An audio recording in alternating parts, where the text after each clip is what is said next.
Enfoque F, un espacio con perspectiva de género.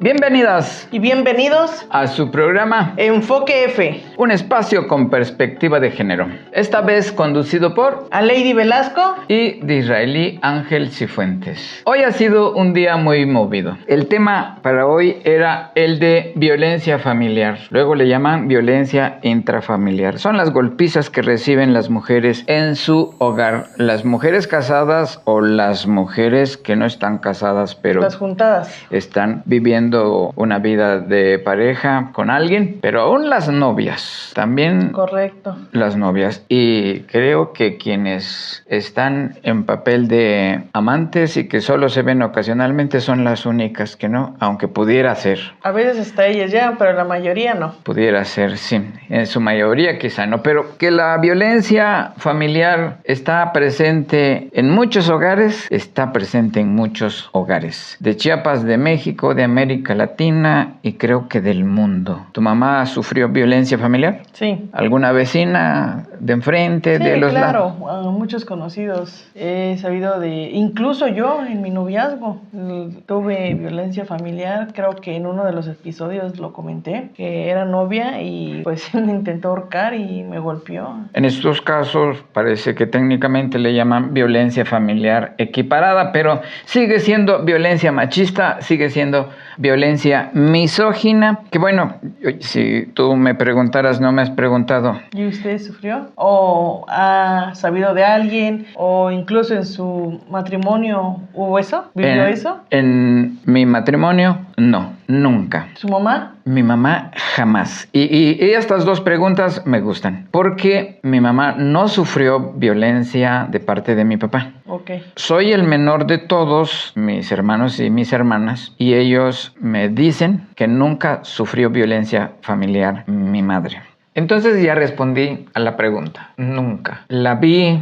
Estuve con ella viviendo 13 años de manera consecutiva y después, ocasionalmente, cuando me fui a estudiar, dejé de verla, solo en vacaciones, y después de que terminé de estudiar, pues comencé a trabajar e iba a verla cada 8 o 15 días y nunca me tocó ver o saber que ella hubiera sufrido violencia familiar de parte de mi papá. Nunca. Creo que estos temas, o al menos estas preguntas que nos hicimos ambos, son algo difíciles de contar en este momento porque tanto usted como yo ya tuvimos esa pérdida de nuestros seres queridos, ¿verdad? Y sí. Hay cosas que cuando nos preguntan recordamos, y no me va a dejar mentir, hay veces que estamos muy sensibles y se nos salen algunas lágrimas, ¿no? Sí. Usted me preguntaba de mi mamá. Yo sé que con la pregunta que le realicé el día de hoy o ahorita, sé que fue como que volver a abrir esa herida que usted tiene o volver a recordar. Sí, de su partida.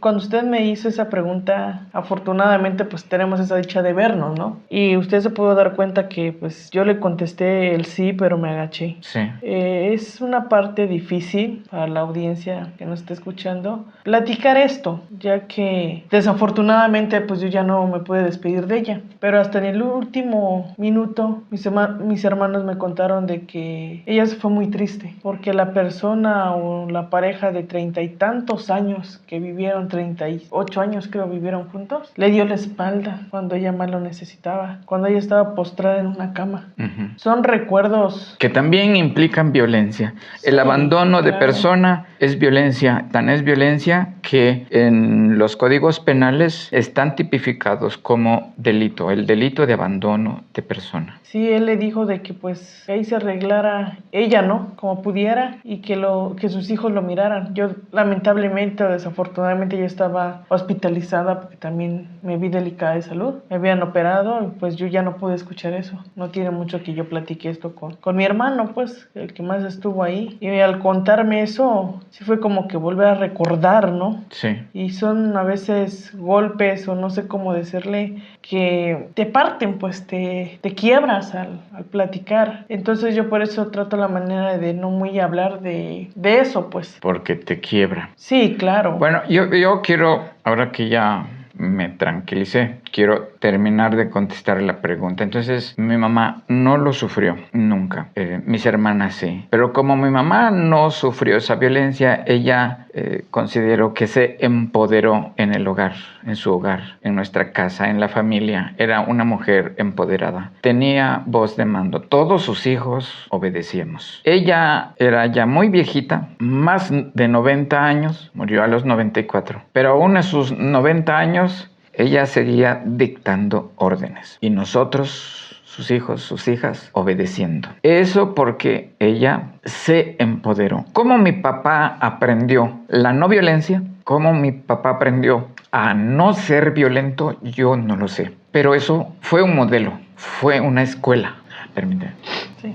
Y cuando me casé, fuimos, mi novia y yo, al panteón. Y mientras ella hacía unos trabajos de limpieza, de adorno, yo juré que sería como él. Bueno, pero mis hermanas sí, de 4, las 4. Una de ellas, sin embargo, respondió a la violencia con violencia. Se dieron, digamos, ella con su esposo. Mi hermana sí estaba perdiendo la pelea, pero tuvo la suerte de meter sus pies y ponerlos sobre el estómago de su esposo y empujándolo fuerte, lo aventó y él chocó contra la pared, se golpeó en la cabeza y ahí acabó el pleito. Entonces, de 4, las 4. Pero una se defendió, las otras no se defendieron. Las otras sufrieron sus golpizas, porque fueron varias y siempre lo callaron. Entonces, sí he visto la violencia también en mi familia, que la han sufrido mis familiares. Y si escarbáramos con las vecinas, pues hay muchas historias de violencia que contar. Y yo creo que todos tenemos conocimiento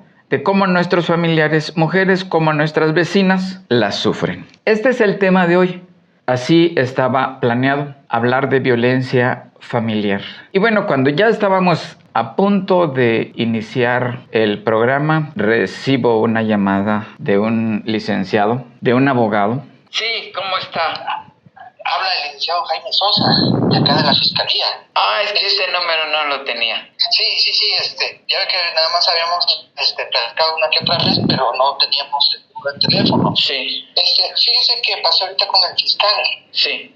Ya platicamos con la señora Ubicelda, de allá de Ubicelda, de caso de Ventanas. Aunque me gustaría... Ventanas, Siltepec Ventanas. Y el licenciado Sosa dijo... Si usted pudiera acompañarnos ahorita aquí en mi oficina. Sí. Entonces, esta fue la llamada que interrumpió nuestra grabación unos minutos, pues alrededor de 1 hora. Y fue para que platicáramos el licenciado Sosa y yo sobre un caso de violencia familiar. El caso de Ubicelda N. Así le hemos llamado en diferentes publicaciones. ¿Qué pasa con Ubicelda? ¿Qué pasó? Bueno, solo le dieron 17 machetazos. Se los propinó su esposo, o quien era entonces su esposo. Esto, como dijo el licenciado Jaime Sosa, en Las Ventanas, municipio de Siltepec, Chiapas. 17 machetazos a Lady. Demasiados. ¿Qué crees que quería, que intentó o que intentaba este hombre violento? Escarmiento no lo creo, ni una llamada de atención. 17 machetazos es definitivamente para acabar con la vida de una persona. Intentó asesinarla. Claro, sí, obviamente lo más razonable, ¿no? Decir que intentó acabar con la vida de esa persona, o en ese caso, o en ese entonces, de su esposa, ¿no? Sí, eran esposos. En realidad, el hombre sí tenía todas las intenciones de acabar con su vida, pero llegó uno de los hijos de ambos y ante la presencia del hijo y el susto, la cara que puso el hijo de susto, él se retiró, dejó de machetearla. Él le golpeó, él le hizo filazos en la espalda, en la cabeza. La señora metía las manos para evitar los golpes de machete. Por eso tiene lesiones en los brazos también, hombros. Perdió un dedo, perdió mucha sangre. Y a partir del momento en que el esposo se retiró, llegaron los primeros auxilios, la llevaron a Tapachula y por fortuna ella logró sobrevivir.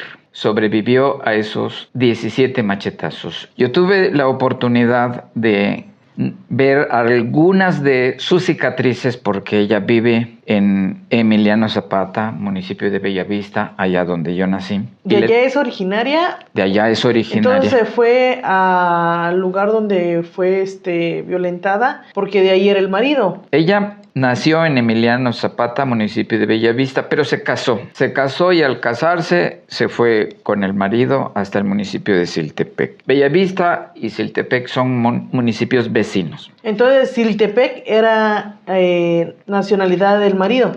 Entonces ella se fue, como le comentan acá, como nuera, ¿no? Se fue a la casa de él, Ajá. sí, como nuera, como esposa, y allá ocurrió la agresión. Pero entonces, al ser mi vecina y yo visitar a mi familia, la conocí su caso, me platicaron de su caso, platiqué con ella.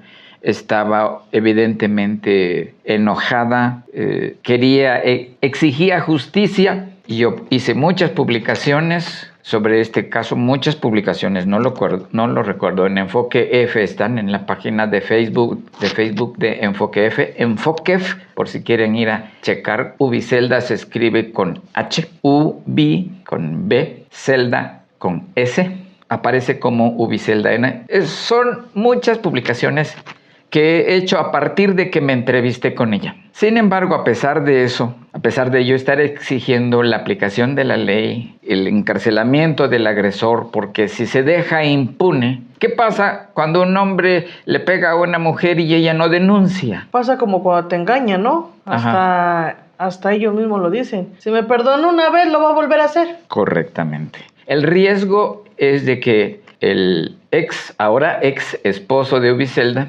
continúe dañando a otras mujeres. Como no se le castigó, es como darle patente de corso. Síguele.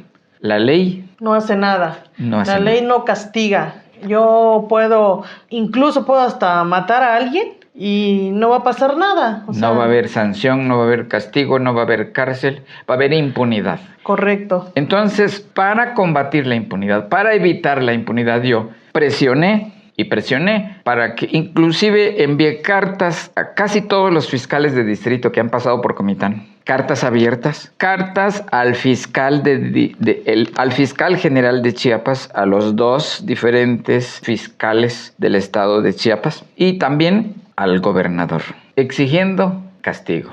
Como no había la aplicación de la ley, fui personalmente a hablar con el actual fiscal de distrito actual, estamos hablando del mes de noviembre del 2022, Olger Villanueva Obando, y le dije, ¿qué pasa? Tantas cartas, tantas notas, y nunca he visto que intenten aplicar la ley, en este caso de Ubicelda, que recibió 17 machetazos. Nunca van a hacer nada. Y el fiscal llamó en ese momento a la fiscal del Ministerio Público. Entonces el fiscal de distrito mandó a llamar a la fiscal del Ministerio Público, se llama Claudia Torres Maldonado, y le preguntó qué pasa con esto. Y la licenciada Claudia, allí frente a mí, me dijo, inclusive mirándome, es que la señora Ubicelda dice que ya no le interesa ¿hacer justicia? Hacer justicia. Y entonces platicamos con el fiscal levemente, estando allí la licenciada Claudia, que bueno, se trataba de tú lo acabas de decir, de un feminicidio en grado de tentativa. O sea, intentó el hombre asesinarla. Una situación externa impidió que la matara, la llegada de uno de los hijos. Si no, él hubiera seguido. Y porque ella metió sus brazos, metió sus manos, tanto que terminó cortada y sin un dedo, sin el dedo meñique. Ella solo tiene 9 dedos. Entonces, la voluntad expresa, manifiesta de quitarle la vida estuvo. Entonces, se trata de un feminicidio en grado de tentativa o un homicidio, si quieren, en grado de tentativa, y esos delitos se persiguen oficiosamente. ¿Sí o no, señor fiscal? El fiscal Olger Villanueva Obando estuvo de acuerdo y se comprometió a mandar a llamar a Ubicelda. Le dio instrucciones a la fiscal del Ministerio Público de que se ocupara de ello. Y hoy 23 de noviembre, Ubicelda llegó y en efecto dijo que lo deja todo en manos de Dios. Y entonces inclusive llegó a decirme que ya no se realicen publicaciones sobre su caso, ni menos donde aparezca su fotografía. Las fotografías donde hemos publicado su caso no reflejan su rostro, reflejan las heridas, las lesiones, las cicatrices, su mano sin uno de sus dedos. Pero ella me dijo, mirándome, que ella no quiere que se ventile su caso en redes sociales y que todo lo deja en manos de Dios. Ante esta situación, y una vez que regresamos de las oficinas de la Fiscalía, yo le llamé al licenciado Sosa para preguntarle qué va a pasar entonces ahora. ¿Qué va a pasar ahora que ella dijo que él deja todo en manos de Dios? ¿La Fiscalía también va a dejar todo en manos de Dios? Escuchemos la plática con el licenciado Jaime Sosa. Es el subdirector o director, no sé exactamente si director o subdirector, pero es el encargado de las fiscalías foráneas en la Fiscalía Fronterizo Sierra. Ahí el MP va a tener que hacer su determinación conforme a lo que le declaró la señora. Ajá. Sí, pero no, o sea, no así que digamos en mano de Dios, ¿no? Obviamente no. Nosotros no podemos tener ese argumento, ¿no? Ajá. Obviamente. Pero entonces la determinación puede ser en el mismo sentido, aunque no sea con ese argumento, pero sí en el mismo sentido de no ejercicio de la acción penal, el mandarlo al archivo. Eso a pesar de que se trata de un delito que se persigue oficiosamente o no se persigue oficiosamente ese tipo de delitos. Ya ahí tendría que hacer la determinación la MP en base a todas las declaraciones que hay. Ajá. Yo ahorita no le podría decir se va a determinar de esta u de otra forma, ¿no? Porque al final de cuentas también los criterios de los MPs pues son de alguna manera ellos los tienen que sustentar, ¿no? Ajá. Sí, bien es cierto, tiene una revisión, pero prácticamente va a tener que hacer su determinación para que ya lo comente ahí bueno, se lo va a tener que notificar a la señora judicial, ¿no? Ajá. Y si en dado caso ella tiene alguna inconformidad, pues la forma de cómo recurrir esa determinación. Uh-huh. Sí, así es. Porque evidentemente dejaron pasar mucho tiempo, 3 años, desde 2019 a la fecha. Es la primera vez que ella es recibida por el fiscal de distrito, por usted. En todo este tiempo, ella pues nunca le pudo dar impulso procesal. Allá ella sobrevivió y con eso quedó feliz. Pero fue la fiscalía la omisa, la que no hizo su trabajo. Ya ella, años después, pues ya qué, ¿no?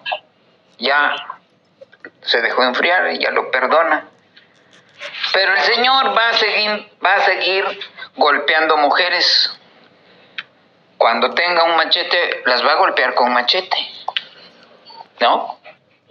Sí, bueno, ahí yo lo que le puedo comentar es de que sí hay varias comparecencias de la persona en la carpeta. Uh-huh. Y hay varias declaraciones y se hicieron algunos dictámenes, hay varias diligencias, ¿no? Sí. Obviamente que sí hay una dilación también en tiempo. Sí. Sí, también es primera vez que se entrevista conmigo la señora, pero también hay algunas situaciones que se le hicieron a ella y no había querido comparecer, ¿no? Porque sí se le estaba citando. Obviamente pues por la falta de interés que ya después de cierto tiempo pues ya ella estuvo teniendo, ¿no? Yo ahí no le podría comentar alguna otra situación, ¿no? Nosotros estamos ahorita actuando con lo que tenemos en la carpeta y ya en las funciones que está su servidor en esta fiscalía, dándole pues, la supervisión y el seguimiento correspondiente, ¿no? Obviamente si hubo alguna inconveniente, dilación o alguna otra situación anterior, yo no le podría ni hablar a favor o en contra porque no fue en una etapa donde yo ya estaba en esas diligencias, ¿no? Ujú. Lo que sí le puedo comentar es de a partir de que estoy yo ya aquí, estamos checando ese asunto, ¿no? Se hizo lo imposible por localizar a la persona, porque inclusive ya había cambiado de domicilio, ya no tenemos el domicilio inicial. Igual los teléfonos que nos habían proporcionado ya no ya no eran los mismos, ¿no? Ajá. Entonces, pero ya se logró contactar a la persona y ya compareció nuevamente aquí a la carpeta.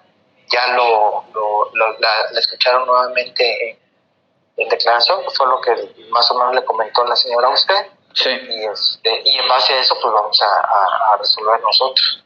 Nada más la última pregunta, porque yo sé que al final se estaba integrando esta carpeta de investigación como lesiones calificadas. Es correcto, ¿no? No como feminicidio en grado de tentativa. Lo que pasa es que habían dos declaraciones. Ajá. Por parte de la señora, ¿no? Entonces, la clasificación que se le pueda dar en su momento depende mucho de una de la declaración y la otra de los datos de prueba que haya en la carpeta, ¿no? Digamos, las fotografías de los 17 machetazos. O sea, todo en su conjunto, ¿no? Uh-huh. Ese es uno de los datos de prueba, ¿no? Sí. Igual las declaraciones, de cómo fue el modo, tiempo, circunstancia, ¿no? Uh-huh. En base a todo eso se pueden hacer las reclasificaciones, ¿no? Uh-huh. A veces iniciamos una carpeta por un delito y ya en la aportación de nuevos datos, pues lo podemos modificar, ya sea a un delito más grave o se pueda modificar a un delito que sea menos grave, pero todo dependiendo de los datos probatorios que hayan en la carpeta, ¿no? Obviamente, ¿no? Nomás una cuestión técnica. El delito de lesiones graves, agravadas, pues, ¿también se persigue de oficio o solo el homicidio en grado de tentativa? No, hay algunas lesiones que también se persiguen por oficio, unas por querella y otras por oficio. Ajá. Ahí ya nada más tendríamos que checar los dictámenes periciales. Sí. Para ver en cuál de los dos tipos se cuadra, ¿no? Uh-huh. Sí, regularmente las lesiones simples son las que se persiguen por querella. Sí. Y hay algunas lesiones, algunas calificadas, que ya sí se persiguen de oficio, ¿no? En este caso hubo miembros que se perdieron, un dedo se perdió, por ejemplo, fueron 17 y que tardó más de 6 meses en sanar. Sí, así es. Sí, lo más seguro que va a ser, si es lesiones calificadas, en ese sentido, lo más seguro que va a ser de oficio. ¿Sí? Ok, sí. Bueno, yo sí me comprometí con ella de no publicar más su nombre, mucho menos sus fotos, pero sí voy a insistir en el tema, solo dando el número de la carpeta de investigación. O sea, voy a respetar mi palabra con ella, nunca más voy a poner la palabra Ubicelda, pero sí voy a insistir sobre este tema, dando solo el número del expediente penal, ¿no? Sí, claro, ¿no? Pues ya ahí es parte de su libertad de expresión, ¿no? Yo no le puedo decir ni sugerir tampoco que haga o no se haga cierta situación, ¿no? Yo de manera general pues le comento, ¿no? Lo que tenemos de forma general, ¿no? De forma particular también yo estoy impedido para poderle darle todos los detalles o todas las situaciones que hayan en la carpeta, porque no tengo personalidad. Sí, la misma secrecía pues no me lo permite, ¿no? Pero de forma general pues sí lo podemos comentar, ¿no? Sí. Seguimos abiertos a cualquier situación. Le vuelvo a reiterar que si tienen alguna información, queja de la ciudadanía o alguna inquietud en el que por parte de usted sea el conducto para hacérnoslo saber y poder nosotros también reorientar alguna investigación o considerar algo que no habíamos considerado. Estamos abiertos. Muchas gracias, Lili. Estamos abiertos a la situación porque... Bueno, esta fue la charla que tuve con el fiscal, el director de la Fiscalía Fronterizo Sierra, encargado de las fiscalías foráneas. Al principio te hablaba, Lady, no sé si recuerdas, de una carta. Sí. De varias cartas, pero la última que publiqué en mi Facebook personal, en mi perfil de Facebook personal, fue una carta al gobernador en donde textualmente decía: le escribo esta carta para pedirle su apoyo en favor de mi vecina Ubiselda N., originaria del ejido Emiliano Zapata, municipio de Bellavista, allá donde yo nací. Ella y nosotros, su casa de ella y donde yo nací, son vecinas. Solo nos separa un cafetal. Terminando su cafetal, empieza el de mi papá. O terminando el cafetal de mi papá, me parece que todavía hay otro, el de don Cipriano, y luego está su casa de ella. Hace 3 años, en el 2019, Ubiselda N. fue macheteada en 17 ocasiones. Eso decía mi carta. A manos de su esposo, de hechos ocurridos en el municipio de Siltepec. El hombre había decidido matarla. Ubiselda salió corriendo para quitarse los machetazos, tratando de huir, pero fue alcanzada por la espalda, hiriéndola. Después intentó defenderse quitándose los golpes de machete con sus brazos y manos, pero le fueron cortados. Perdió un dedo. Fue al llegar un hijo más grandecito que el violento marido desistió de matarla, pues escuchó también que ya iban otras personas a detenerlo. La mujer multimacheteada fue trasladada de urgencias a un nosocomio de Tapachula y logró salvar la vida milagrosamente. Tiempo después interpuso formal querella ante la Fiscalía General del Estado, abriéndose la carpeta de investigación 0012-80-067-2019 por homicidio en grado de tentativa y lo que resulte. Ahora sabemos que se abrieron 2 y la otra por lesiones calificadas. Pero continúa mi carta. Es la hora que la Fiscalía Fronterizo Sierra, dependiente de la Fiscalía General del Estado de Chiapas, no hace nada. Lo peor es que el delincuente podría lograr asesinarla, pues le quitaron las medidas de protección a la víctima. En la siguiente, ella no correrá la misma suerte y el feminicida tendrá mejor puntería. Yo quería que el gobernador, si llegaba a sus ojos mi publicación, le diera instrucciones al fiscal Olaf Gómez Hernández, para que a su vez Olaf Gómez Hernández le diera instrucciones al fiscal de distrito, para que a su vez a la fiscal del Ministerio Público, Claudia Torres Maldonado, y se hicieran los actos de investigación, se esclareciera el delito y finalmente se detuviera, porque este hombre debería estar en la cárcel. Claro, por supuesto. Entonces, todas estas presiones, inclusive hemos publicado videos en TikTok, dieron por resultado lo que hoy ocurrió.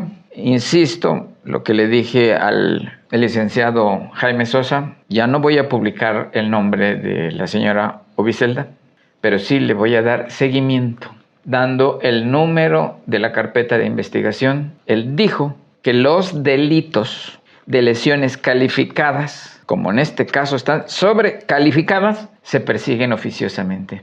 Aunque él no lo dijera, así lo dice el Código Penal chiapaneco. ¿Te acuerdas que hablamos de los códigos? De los códigos. Correcto. Hay otros episodios en los cuales hablamos de todos los códigos, de los 32 códigos. Y hablamos del delito de violencia familiar. Correcto. Y bien, entonces, como así lo dice la ley, y hoy lo confirmó el licenciado Jaime Sosa, bueno, yo voy a insistir desde esta plataforma, desde Enfoque F, para que este delito se persiga. Si bien la señora Ubiselda dice que lo deja todo en manos de Dios, la Fiscalía no lo debe dejar en manos de Dios y nosotros tampoco. ¿No? Claro, correcto. Bueno, para el día de hoy teníamos contemplado hablar de este tema porque hubo otra escena de violencia familiar terrible, fuerte, espantosa, en donde la víctima Araceli Gómez Díaz, mujer de 27 años de edad, ella fue agredida por su esposo también, porque el tema es violencia familiar. Y a ella la fueron a visitar en el hospital el día sábado por parte de una fiscal del Ministerio Público de la Fiscalía Fronterizo Sierra. Evidentemente la encontró mal, con sonda, no podía hablar, estaba además con medicamentos que le producían sueño y entonces no pudo hacer su declaración. Bueno, eso ocurrió el día sábado. Pues pasó el sábado que no le pudieron tomar su declaración, pasó el domingo, pasó el lunes, pasó el martes y hoy es miércoles. Correcto. Sí. Hoy que estamos grabando este programa porque es grabado.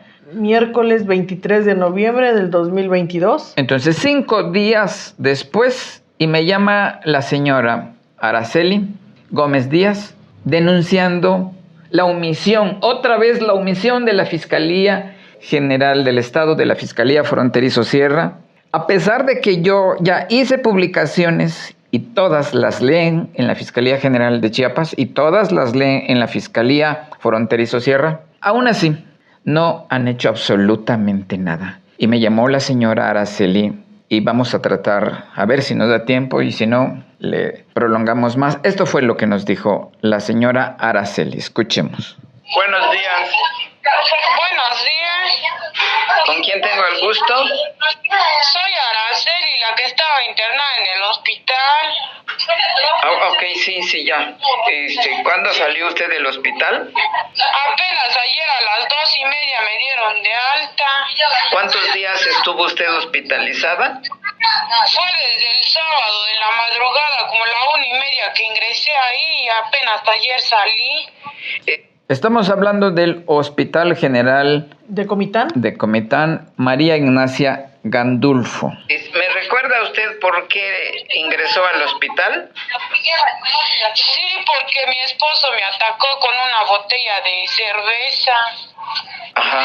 ¿Cómo fue el ataque? Es que lo que pasa que él llegó y quería mi teléfono y yo no se lo quise dar y de ahí me dijo te voy a matar maldita, me dijo, pero agarró un envase que había sentado ahí en el piso y lo quebró y cuando me di cuenta me lo fue a enterrar acá en el abdomen y me sacó mis tripas. Ajá. Y ya de ahí empezó a cortarme lo que es la parte del cuello y casi la mitad de mi cara fue donde me atacó con la botella igual. ¿Y le sangró entonces mucho? Ay, sí, fue demasiada sangre que perdí, demasiada sangre. Ya sentí que de verdad ya no le iba a ir a pasar. ¿Y cómo fue que se salvó usted? Porque me imagino que sangró demasiado también del abdomen, si le salieron parte de sus vísceras. Sí, porque lo que pasa que como lo vi fue que ya estaba yo toda cortada y con las tripas afuera traté de defenderme, le di una patada y fue donde me defendí, pero entre más fuerza hacía yo más salía mis tripas, es donde me pude meter en un baño que está chiquito ahí por donde me fueron a levantar. Me metí en ese baño, me encerré y ya no me pudo sacar de ahí, sino si me mataba de una vez. ¿Eso fue en su casa de usted, donde usted vive? Sí, aquí donde estaba yo rentando, aquí por el Piedrón. Ajá. ¿El señor que la lastimó qué es de usted? ¿Su esposo? Sí, es mi esposo. Ajá. ¿Cómo se llama él? Él se llama Josué Díaz Méndez. ¿Y tienen hijos? Sí, tenemos 4. 4 hijos, hijas. Bueno, por problemas en el tiempo, otra vez vamos a dejar un tema trunco. Tenemos que continuarlo en nuestra próxima edición. Es un tema relevante. Se parece mucho al caso de Ubiselda. En ambos casos, los esposos intentaron quitarles la vida a su pareja. El de Siltepec a Ubiselda y este señor a doña Araceli Gómez Díaz. Profe, antes que terminemos este episodio, doña Ubiselda dice que ya retiró, por así decir, la demanda. Esa fue su declaración, que ella deja todo en manos de Dios. ¿Cuál fue el motivo? El motivo, según entendí el día de hoy, es que sus hijos ya no quieren que ella continúe porque es su papá el que iría a la cárcel y no quisieran ellos que su papá fuera a la cárcel. Ok, o sea, los hijos dicen que porque es su papá que no quieren que vaya a la cárcel, pero entonces ellos prefieren que pueda matar a alguien más o incluso A la vengarse otra vez de su madre de ellos. A la propia Ubiselda, Sí. rematarla. Exacto. Yo creo que ellos... Al menos yo como hijo, yo le hablo, yo a pesar de lo que le comenté que viví, yo amo a mi papá porque es mi papá. Me dio la vida también, gracias a él y a mi madre estoy acá, ¿no? Pero sí, ahí sí le llamaría yo un escarmiento para decir de que está mal lo que está haciendo, está mal el ejemplo que nos está dando, ¿no? Sería en ese caso decir, estás mal papá, tienes que pagar, o incluso por qué con mi mamá ve a un psicólogo y así tanto, o no sé, buscar algo, pero que se haga justicia, que él vea realmente que no puede estar haciendo lo que él quiera, pues. Lo peor de todo, Aleidi, es que en este caso, para esos hijos, su papá fue una escuela, como mi papá lo fue para mí, que no fue violento, que me enseñó la no violencia. Insisto, yo no sé cómo mi papá aprendió la no violencia, pero yo la aprendí de él y de los libros de feminismo, de los libros que he leído, incluyendo allí uno de Mahatma Gandhi, porque él practicó la no violencia. Y bueno, de los muchos libros que he revisado, que han pasado por mis ojos, que he analizado, aprendí la no violencia. Mi papá no lo sé, pero de ahí yo abrevé. Entonces, estos hijos también tienen como escuela a su propio papá. Correcto. Van a seguir los mismos pasos de su papá. Y si además su papá va a quedar sin castigo, con mayor razón. Los niños habrán aprendido, los niños que después van a ser hombres, habrán aprendido que un hombre le puede pegar a su mujer Y no haber castigo. y no hay castigo. Y las niñas, si en este caso tuvieran mujeres, van a aprender de que las pueden golpear Y deben aguantar. y deben de aguantar, no deben de decir nada, tienen que seguir con esa persona. Sí, correctamente. Qué buena pregunta. Entonces, hay mucho de qué hablar sobre este tema. No debemos olvidar el caso de Araceli Gómez Díaz. El cual está muy interesante, la verdad, porque es un caso reciente y realmente triste. Y pues ahora sí, como usted comentaba en las cartas, de una de tantas cartas que usted mandó, ¿no? Ajá. Que fue un milagro también que se salvó, pero eso va a ser en nuestro siguiente episodio, lo cual se les dice, audiencia, no se lo pierdan porque está súper y está muy interesante este tema. Araceli Gómez Díaz está viva también de milagro. Ella tuvo que Correcto. utilizar sus 2 manos para evitar que se le salieran las vísceras. Y por fortuna pudo contarlo, ya puede hablar y bueno, esperemos que este caso no le dejen pasar 3 años como en el caso de Ubiselda, porque dentro de 3 años Araceli Gómez Díaz ojalá ya esté en otras circunstancias, quizá solamente con sus hijos, ya alejada del hombre, quizá con otro hombre, otro esposo, una pareja, no lo sabemos. Y quizá dentro de 3 años ya se haya olvidado y ya no quiera hacer nada. Y como se trata de una persona de muy escasos recursos económicos, ella no podrá ir a calentarle la mano a los fiscales, a las fiscales del Ministerio Público de la Subdirección de Violencia de Género. Ella no puede llegar con dinero, apenas consigue dinero para comer y para darle de comer a sus hijos, mientras que el hombre violento sí podrá llegar a calentarle la mano a las fiscales del Ministerio Público, a los fiscales del Ministerio Público, a las autoridades ministeriales, a los policías que realicen la investigación. En fin, maldita impunidad, perdón si se puede eliminar esta palabra, pero por culpa de la impunidad es que seguimos teniendo mucha incidencia de violencia de género, de violencia familiar. Y las mujeres tienen derecho a vivir una vida libre de violencia. Ni en el hogar, ni en el centro de trabajo, ni en las calles y avenidas, ni en las redes sociales deben sufrir violencia. Así que vamos a darle continuidad al caso de Araceli Gómez Díaz y nos escuchemos el próximo viernes. Se les invita a que nos sigan y que nos regalen un like, un comentario que es de bastante importancia para nosotros, como ustedes, como audiencia. Y síganos en nuestras redes sociales como Facebook, Twitter, YouTube, TikTok. Y nos encuentran como Enfoque.